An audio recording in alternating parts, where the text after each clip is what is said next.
Terserah produknya apa yang akan kita pasarkan di warung-warung dan toko.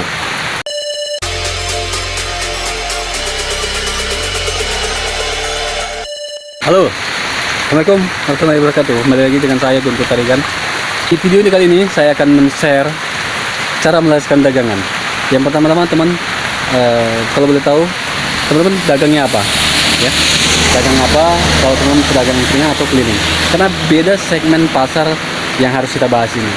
Contoh, saya adalah seorang pedagang keliling pakai motor ya.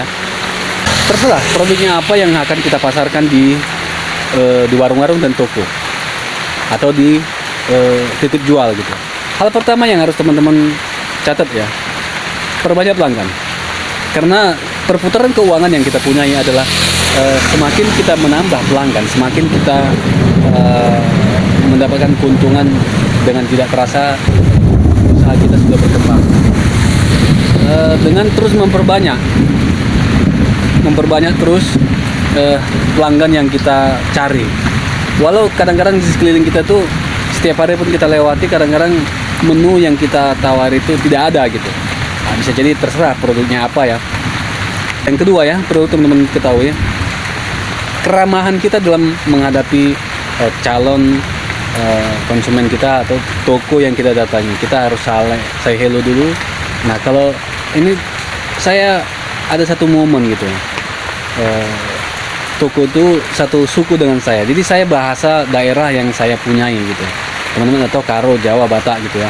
Nah, kalau mengerti dengan bahasa seperti itu, teman-teman bisa sapa pemilik toko itu dengan bahasa daerah yang kita tahu, yang kita paham, apa biasa sehari-hari untuk kita menyapa. Nah, itu yang kedua. Yang ketiga, janjikan bahwasanya produk yang ketiga ya teman-teman ya. Yang ketiga ya, produk yang kita tawarkan kita harus kasih tahu isinya berapa banyak.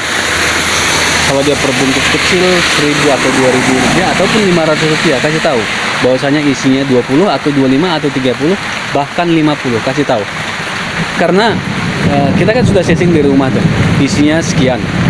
Contoh 25, kalau saya pribadi 25 bungkus dalam satu ikat yang 500 maupun yang 1.000.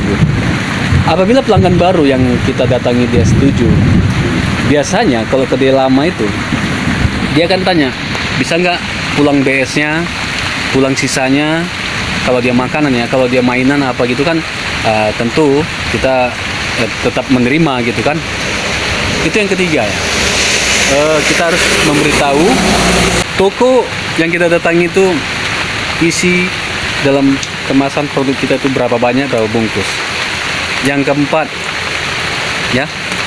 ya teman-teman, karena kita seorang penjual keliling dalam apalagi masih merintis gitu ya, upayakan itu minimal kurang lebih 1 minggu kita untuk repeat ordernya. Kita datangi, kita tanya. Nah, apabila memang kita merasa itu masih memungkinkan, masih bisa, ya nggak masalah, kita lanjut untuk minggu depan. Yang kelima, kalau bisa ngitung kita jujur. Subhanallah, ada klip ya. Jujur dalam arti jujur kita dalam sisa berapa isi yang kita berikan di awal tadi di nomor 4, di poin nomor 4 tadi ya, kita kasih tahu isinya 25, sisanya tinggal 5. Jadi hitung modal gitu. Jadi kadang-kadang ada juga yang memang warung itu loh nggak dikali sekian gitu. Nah, tentu kita harus kalau 1, 2 bisa lah. Tapi kalau masih banyak ya tentu kita hitung pulang modal kan. Ya kalau dia eceran 500 rupiah kan 400 rupiah tuh. Kalau yang 1.000 tuh 800 rupiah. Kalau yang eceran 2.000 1.600 rupiah. Ya kan. Jadi hitung dari situnya kita harus jujur. Karena itu akan dicatat sama mereka. Kita balik saja deh kalau kita sebagai pemilik toko dan kita tidak jurus seperti tentu, kita akan dicap gitu. Bahwasanya ini orang nggak kompeten, nggak jujur gitu. Nah, yang kelima, teman-teman untuk memperbanyak itu pelanggan, selain doa yang kita panjatkan setiap hari untuk kita berangkat jualan atau memulai sesuatu, kebiasaan saya adalah catat pelanggan itu. Karena kita pedagang kecil, iya, tetapi itu jadi satu kebiasaan. Kita kecil harus mau mencatat data pelanggan, database pelanggan kita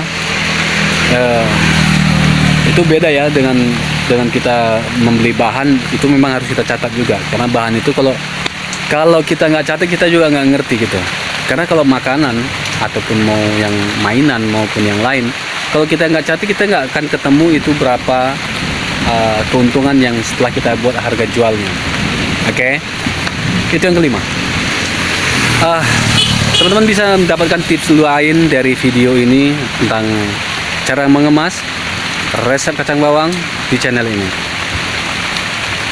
Dan tinggalkan komentar teman-teman yang terbaik agar diaminkan oleh viewer dalam channel ini.